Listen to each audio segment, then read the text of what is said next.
ఇప్పుడు flow cam technology అనేది ఒక అంటే ఇట్స్ ఫ్లో క్యామ్ అనేది ఒక కెమెరా కాదు, ఒక రిగ్ కాదు, ఒక particular aspect of film making. ఒక యాక్టర్ని ఫ్రీ చేసేసి వాళ్ళ పర్ఫార్మెన్స్కి ఒక టెక్నికల్గా రిస్ట్రిక్షన్ రాకుండా కెమెరా మూమెంట్ని డిజైన్ చేయటం అనేది ఈ మధ్యన వచ్చిన కొన్ని టెక్నికల్ ఇన్నోవేషన్స్ వలన అది సాధ్యమవుతుంది. అది ఫస్ట్ టైము ఐస్ క్రీమ్లో ఆల్మోస్ట్ నాకు ఇండియాలో డెఫినెట్లీ ఫస్ట్ టైం. నాకు తెలిసి వరల్డ్ సినిమాలో కూడా అలాంటి టెక్నాలజీ ఇంతవరకు వాడలేదు, అట్లీస్ట్ నేను చూసినంత వరకు. ఒక థ్రిల్లర్ లాంటి థ్రిల్లర్ జానర్ సినిమాకి ఒక ఐస్ క్రీమ్ అనే కాంట్రాస్ట్ పేరు పెట్టడంతో ఆ సినిమా టోన్ మారుతుందని అలా పెట్టడం జరిగింది. ఈ నక్షత్రానికి ఎంతోమంది టెక్నీషియన్లు పనిచేశారు. ఒక కెమెరామెన్ అంజి కానీ, ఒక మ్యూజిక్ ప్రచోదన్ కానీ, అలాగే ఎడిటర్ బాబీ గారు కానీ, అలాగే పేరు పేరున ప్రతి టెక్నీషియన్ అందరికీ కృతజ్ఞతలు తెలియజేస్తున్నాం. ఒక సినిమా సక్సెస్కి ఒక నిర్మాత అనుకుంటే సక్సెస్ అవ్వదని నమ్మేవాడు నేను. టీం వర్క్ టెక్నీషియన్లు అందరూ పనిచేసి డైరెక్టర్ గారికి సపోర్ట్ చేయబట్టే ఈ సినిమా ఇంత ఫాస్ట్గా ఇంత క్వాలిటీగా వచ్చింది. అందుకని వారందరికీ కూడా ధన్యవాదాలు తెలియజేస్తున్నాం. అంటే ఇంకా చాలా ఉన్నాయండి సినిమాలో. స్పెషల్గా ఈరోజు దాని గురించి మాట్లాడుకోవాలంటే ఆ ఫ్లో క్యామ్ టెక్నాలజీ అనేది, అంటే ఆ ఫ్లో క్యామ్ ద్వారా ఆ సిస్టంలో షూట్ చేయడం ద్వారా ఒక ఆర్టిస్ట్కి కంప్లీట్ ఫ్రీడమ్ ఉంటుందండి. అంటే మామూలుగా ఇన్ని సినిమాలు చేశాం కదా, బట్ ఒక షాట్కి వెళ్ళే ముందు ఆ షాట్ జాగ్రఫీ చెప్తారు, కెమెరాకి సంబంధించి బార్డర్స్ గీసి ఇందులో చేయాలి, ఈ డైరెక్షన్లో చేయాలి, ఇలా చేయాలని కొంతవరకు రెస్ట్రిక్షన్ ఉంటుంది.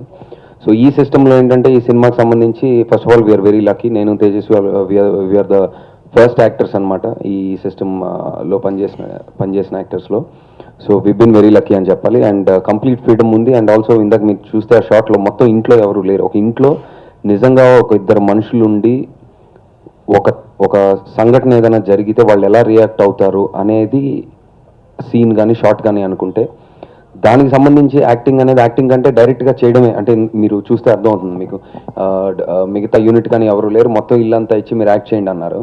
So it's a very very unique experience అండి నాకు. And been very happy. And చాలా ఛాలెంజింగ్గా కూడా ఉంది. నాకే కాదు, even the camera department also చాలా కష్టపడ్డాం. ఈచ్ షాట్ అలాంటిది తీయాలంటే ఆల్మోస్ట్ మాకు పర్ డే ఒక షాట్ తీసిన రోజులు కూడా ఉన్నాయి. So very complicated. అండ్ మేము ఈ డెమోస్ ఇచ్చినప్పుడు పీపుల్ గాట్ వెరీ ఎక్సైటెడ్ అండి. అంటే చాలామంది అంటారు కెమెరా వర్క్కి ఆడియన్స్కి ఎలా తెలుస్తుందని, బట్ డెఫినెట్గా కొంత తేడా ఉంటుందండి. అండ్ కొత్తదనం చూసిన ఫీలింగ్ 100% వస్తుంది. So we're very happy and looking forward for the release July.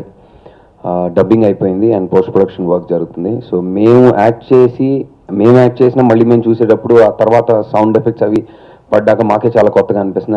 And మాకే భయం వేస్తుంది సినిమా చూసినప్పుడు. So definitely it be a good thriller. So we are all very excited and మీ అందరి సపోర్ట్ మాకు కావాలి. Thank you. ఈ మూవీ చేసిన తర్వాత యాజ్ అన్ యాక్టర్ నేను ఎదిగాను.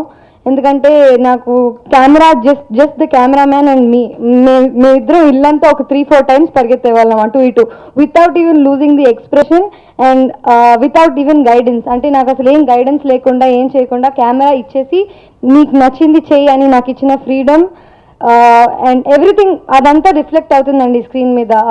నేనేం చెప్పినా I think it will be less. Movie చూసి మీరే చెప్పండి. Thank you.